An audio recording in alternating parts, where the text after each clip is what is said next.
সময় বার করে হেডফোনটা লাগিয়ে নিন।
বাবা, বাবা, বাবা, বাবা,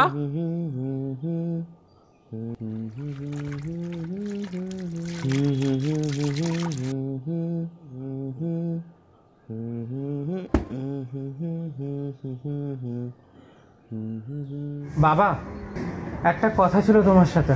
সে পরে হবে, আগে বলো কালকে তো তোমার রেজাল্ট বেরোনোর কথা ছিল, সেটার কি হলো? মানে পাস করেছি।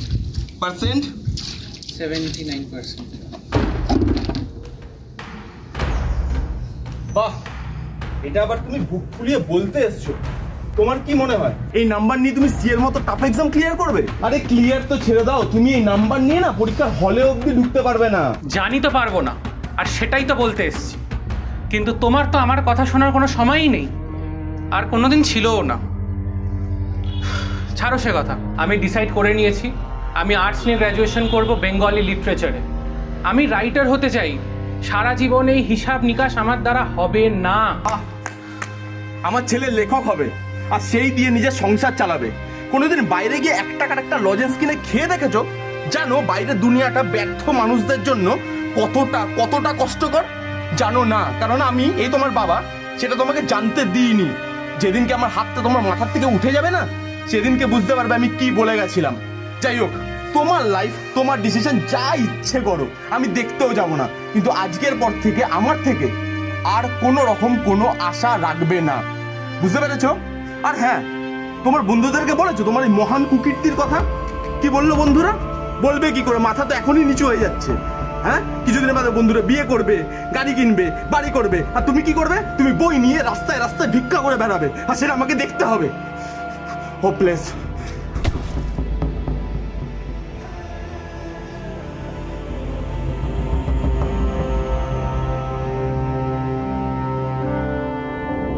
বন্ধু, কি রে ভাই, কোথায় হারিয়ে গেলি? আচ্ছা জানিস ওই পার্কে যাওয়ার আইডিয়াটা না ভালো ছিল, এখানে কোনো ফিলিংই আসছে না। কেন ভাই, তোর আবার কি হলো?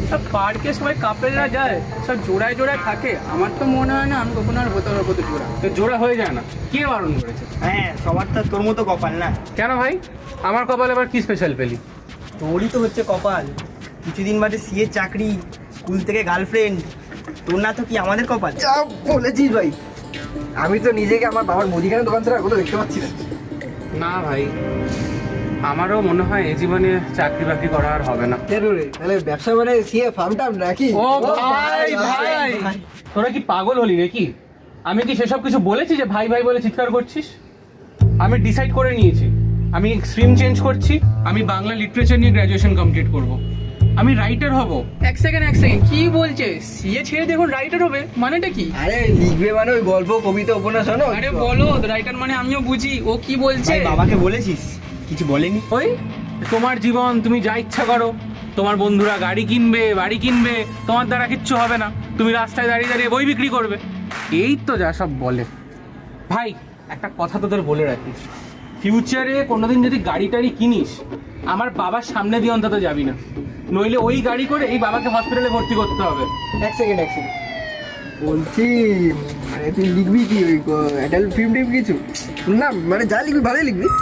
যা সালা, ভাবলাম সবার আগে তোর বিয়েটা খাবো, সেটা মনে হয় আর হবে না। তা ভাই বৌদিকে কিছু বললি?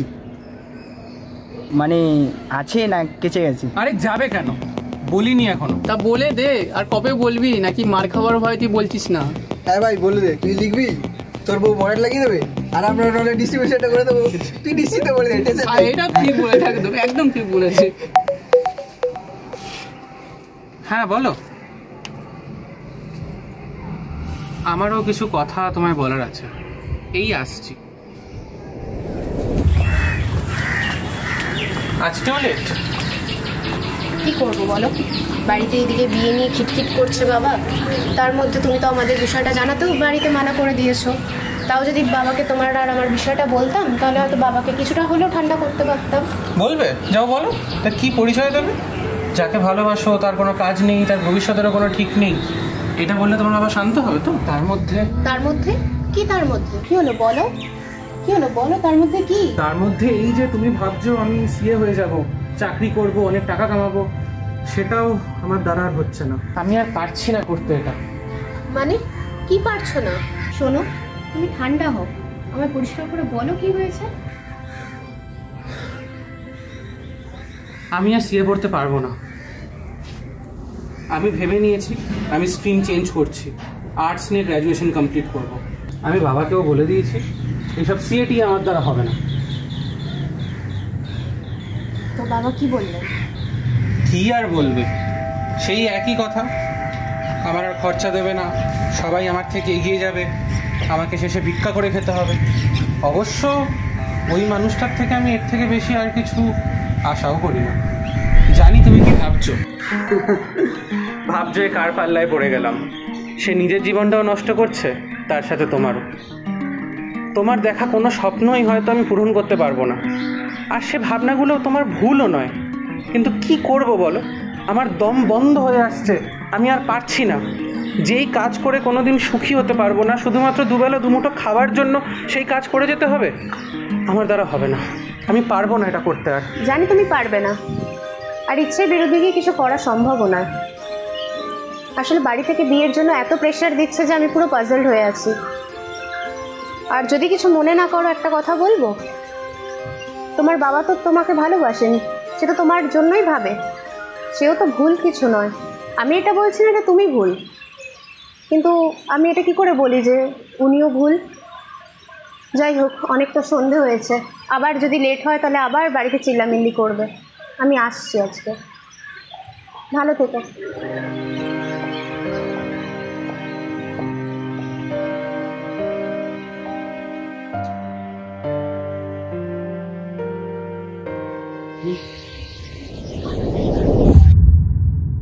আমার ছেলে লেখক হবে। তোমাকে ভালোবাসে, বলেছি ওই নিয়ে রাস্তায় ভাবলাম সবার আগে তোর বিয়েটা খাবো। জানি তুমি পারবে না। যেদিনকে আমার হাতটা তোমার মাথা থেকে ছিঁড়ে যাবে না, ভুল কিছু নয়। তোর বউ আর মডেল লাগিয়ে দেবে। কোনোরকম কোনো আশা রাখবে না। একদম ঠিক বলেছে। ভালো থেকো। Hopeless.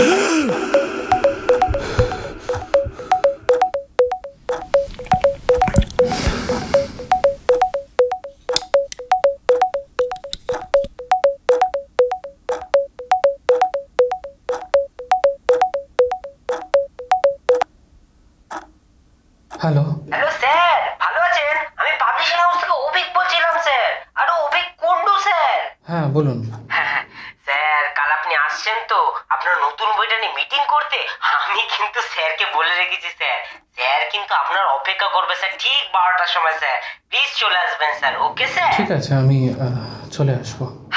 আচ্ছা আচ্ছা আচ্ছা, ঠিক আছে স্যার, আপনি প্লিজ 12টার সময় চলে আসবেন কালকে, ঠিক আছে স্যার? তাহলে কাল দেখা হচ্ছে স্যার আপনার সাথে, ঠিক আছে স্যার? হ্যাঁ ঠিক আছে, রাখলাম।